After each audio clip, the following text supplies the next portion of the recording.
39 में मैं प्लस करूंगी, 3 नंबर्स प्लस करूंगी तो मेरे पास क्या आंसर आएगा तहरीम, बताएं जरा। 32 में 3 प्लस करूंगी तो क्या आंसर आएगा मेरा, तहरीम बताएं। 35 में 3 प्लस करूंगी फिर क्या आंसर आएगा, 38। मैंने आपने देखे खुद ही 3 टर्म्स निकाल ली आगे की, आपने खुद ही आगे की 3 टर्म्स निकाल ली। अब यही जो है इसी में ही करना है हमें, और कुछ नहीं करना है, इसमें कोई रॉकेट साइंस नहीं है।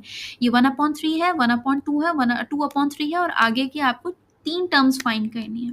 आप क्या करेंगे, सिंपली 1/3 है, 1/2 है, यानी आप ये फर्स्ट टर्म और सेकेंड टर्म आप जो है इन दोनों को माइनस करके सबसे पहले तो आप कॉमन डिफरेंस निकालेंगे, यानी आप बी टर्म को ए टर्म से सब्ट्रैक्ट करेंगे तो आपका कॉमन डिफरेंस आएगा। ठीक है, अगर हमें वैसे समझ नहीं आ रहा होता ना कि इसमें कॉमन डिफरेंस क्या है तो हम माइनस करके देख लेते हैं। हमें जो है एक फॉर्मूला दिया हुआ है, तो जो है ना आप कॉमन डिफरेंस जो है आप निकालें। पहले कॉमन डिफरेंस आपने निकाला, 1/2 को माइनस किया आपने 1/3 से, आपका कॉमन डिफरेंस क्या आया, 1/6। सही है तहरीम, यहाँ तक समझ आया, रिएक्ट करके बताएं मुझे। ठीक है, यहाँ तक समझ आया। अब आपने कॉमन डिफरेंस निकाला, आपने जो है 2/3 में आप क्या करेंगी, 1/6 को प्लस कर देंगी। क्यों, क्योंकि अब हमें नेक्स्ट टर्म फाइंड करनी है ना, तो नेक्स्ट टर्म फाइंड करने के लिए हम क्या करेंगे, जो कॉमन डिफरेंस निकाला है उसको प्लस करेंगे, उतने ही नंबर्स हम प्लस करते जाएंगे। जैसे हमने 29 में 3 प्लस किए, तो इसी तरीके से हम 2/3 में 1/6 प्लस करेंगे तो हमें नेक्स्ट टर्म मिलेगी। क्लियर हुआ, समझ आया। 2/3 में मैंने जो है ना 1/6 प्लस करना है। अब सिंपली आप ये देख लें ज़रा, वैसे तो आप ये ऊपर भी देख सकती हैं, जो निम्रा ने आपको बताया 2/3 को 1/6 में प्लस किया तो 5/6 आ गया। ठीक है, मैं आपको वैसे भी करके दिखा देती हूँ यहाँ पर।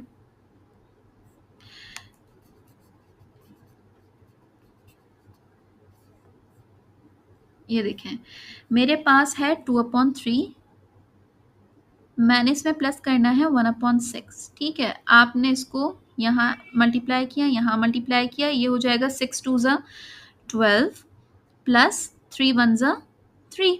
ठीक है, अपॉन में आएगा, ये इसको इससे मल्टीप्लाई कर दें, 3 6 ज़ा 18। ठीक है, आपका आ गया। 12 में आपने 3 प्लस किया, आपका आंसर क्या आया, 15/18।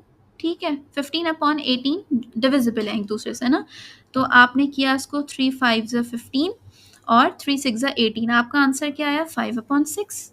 या आपकी फोर्थ टर्म है।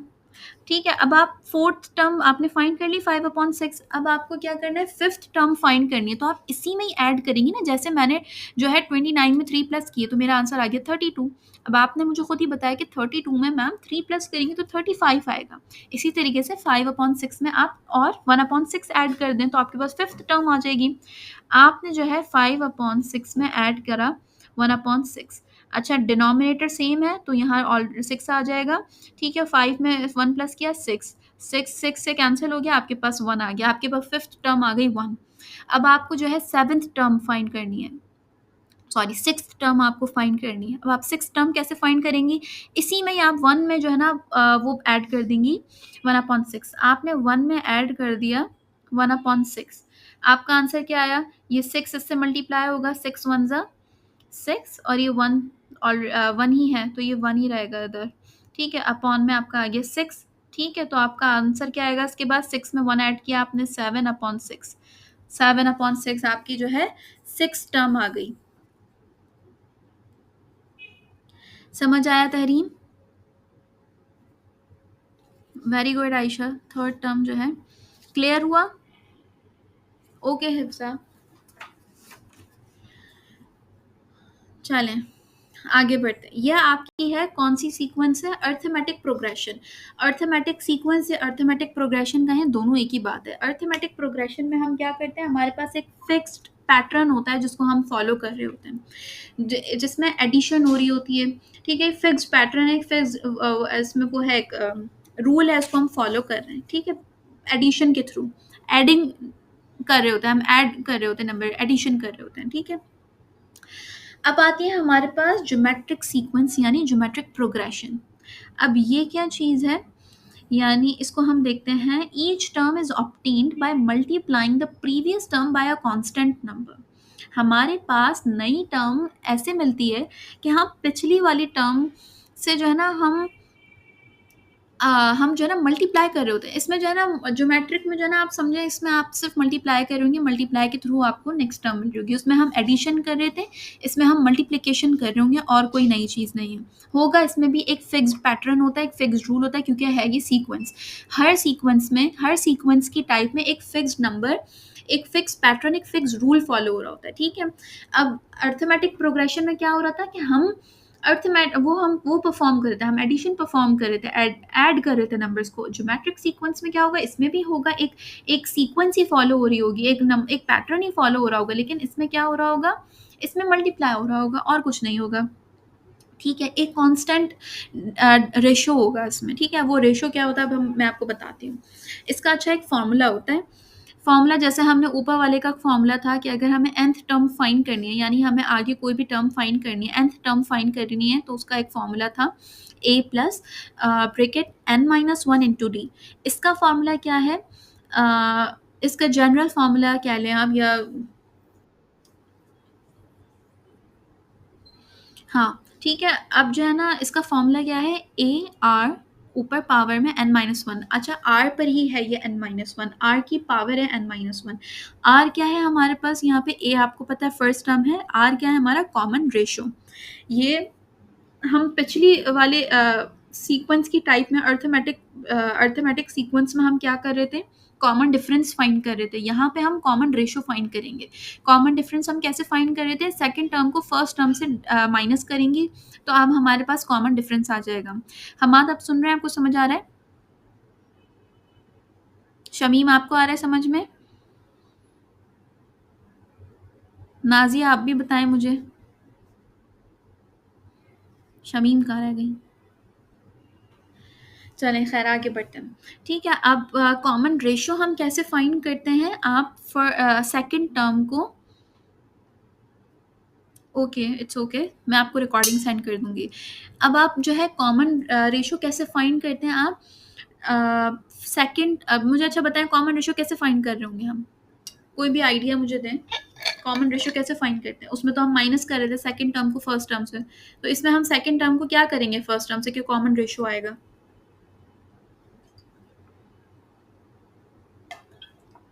रेशो क्या होता है, फर्स्ट टर्म को डिवाइड नहीं करेंगे हम, सेकंड टर्म डिवीजन होता है, डिवीजन, हिफ्जा डिवीजन होता है, ठीक है। आप सेकंड टर्म को फर्स्ट टर्म से डिवाइड करें, फर्स्ट टर्म को सेकंड टर्म से नहीं। ये आप ये गलती मत कर दीजिएगा कभी भी, हम आप प्लीज़, कि फर्स्ट टर्म को आपने माइनस कर दिया उससे सेकंड टर्म से, तो आपका कॉमन डिफरेंस आ गया, और आपने फर्स्ट टर्म को डिवाइड कर दिया सेकंड टर्म से, तो कॉमन रेशो आ गया। नहीं, सेकंड टर्म को आपको डिवाइड करना है फर्स्ट टर्म से, तो आपका कॉमन रेशो आ जाएगा, ठीक है। और रेशो के ऊपर पावर में आप n माइनस वन, यानी आपको जो भी टर्म फाइंड करनी है, nth टर्म जो आप फाइंड करेंगे वो आप ऊपर रखें, उसको माइनस कर दें, ठीक है, वन से। आगे जो है हार्मोनिक सीक्वेंस से पहले मैं आपको कुछ एग्जांपल्स दे रही हूँ, वो एग्जांपल्स आप मुझे करके बताएं, फिर हम आगे बढ़ते हैं। हमारी क्लास भी ख़त्म होने वाली है। अच्छा, क्लास ख़त्म हो जाएगी, मैं आपको एक और लिंक शेयर करूँगी 5 मिनट के गैप से, फिर जो है ना, अच्छा 1 मिनट,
जी।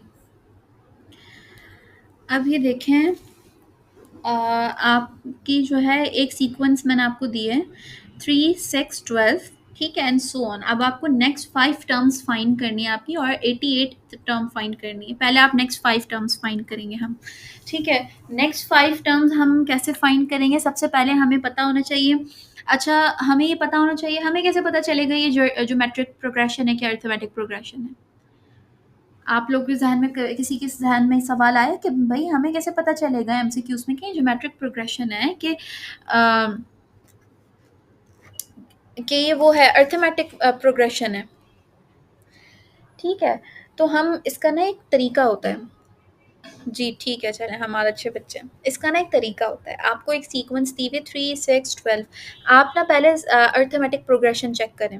सेकंड टर्म को आप फर्स्ट टर्म से माइनस करें। सेकंड टर्म आपकी 6 है, फर्स्ट टर्म आपकी 3 है। 6 में से आप 3 माइनस करेंगे, आपका आंसर आएगा 3, ठीक है। आपका कॉमन डिफरेंस आ गया 3।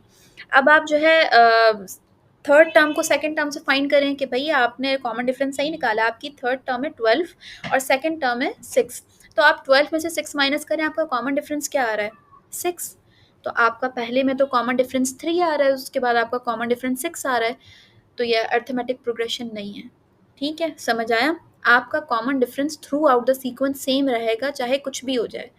ये होता है तरीका कि आपको पता चलेगा कि ये अरिथमेटिक प्रोग्रेशन है कि ज्योमेट्रिक प्रोग्रेशन है। अब ये आपको पता चल गया भई अरिथमेटिक प्रोग्रेशन नहीं है, फिर कौन-सी प्रोग्रेशन है जो? तो अब इसको क्या करेंगे आप, ज्योमेट्रिक प्रोग्रेशन का पता करने का तरीका, सेकंड टर्म को आप डिवाइड कर दें फर्स्ट टर्म से। सेकंड टर्म आपकी है 6, 6 को डिवाइड करें आप 3 से, 6 डिवाइडेड बाय 3 आपका आंसर क्या आएगा? बताएँ मुझे। है? मल्टीप्लाई नहीं करना आयशा।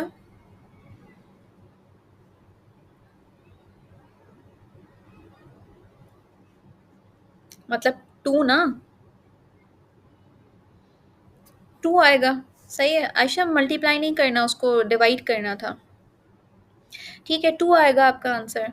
फिर आप जो है अब थर्ड टर्म को सेकंड टर्म से सॉरी, थर्ड टर्म को आप सेकंड टर्म से आप डिवाइड करें, आपका आंसर क्या आएगा?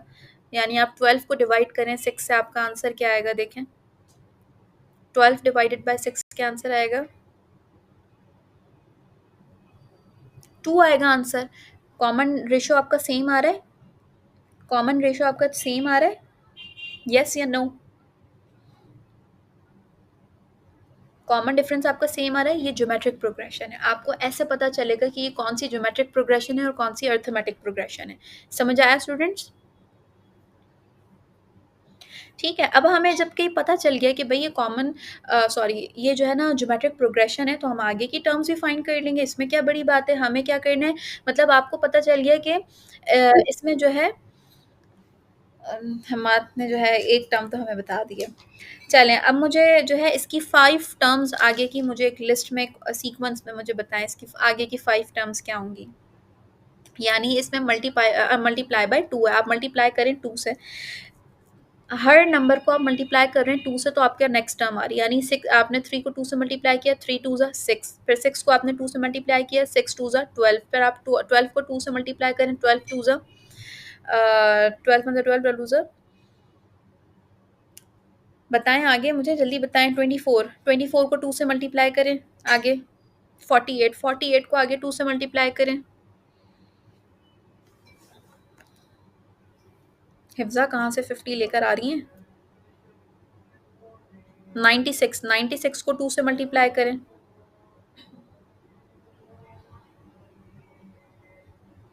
96 को 2 से मल्टीप्लाई करें। 192, कितनी टर्म्स निकालनी हमने? 5 निकालनी? 5 टर्म्स निकालनी हमने या अभी नहीं? कितनी हुई हैं? 24, 48, सही है।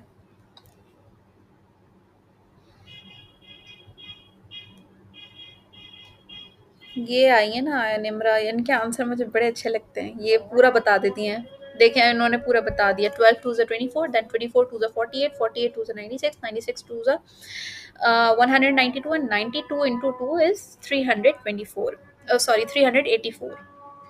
Very good. ठीक है, तो ये आपके अगली 5 टर्म्स हो गई। ठीक है, आपकी अगली 5 टर्म्स हो गई ये। आपने नेक्स्ट 5 टर्म्स आपने फाइंड कर लिए हैं। ठीक है, तरीम समझ आया? आयशा समझ आया आपको? आयशा एंड तरीम, आप मुझे काइंडली रिस्पॉन्ड करें।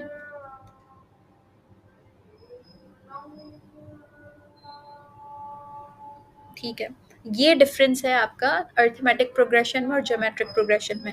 ज्योमेट्रिक प्रोग्रेशन में आपके पास मल्टीप्लिकेशन के थ्रू नेक्स्ट टर्म्स आप फाइंड कर रहे होते हैं, और अर्थमेटिक प्रोग्रेशन में आप ऐड कर रहे होते हैं, एडिशन के थ्रू आप फाइंड कर रहे होते हैं। क्लास खत्म होने में कितना टाइम है?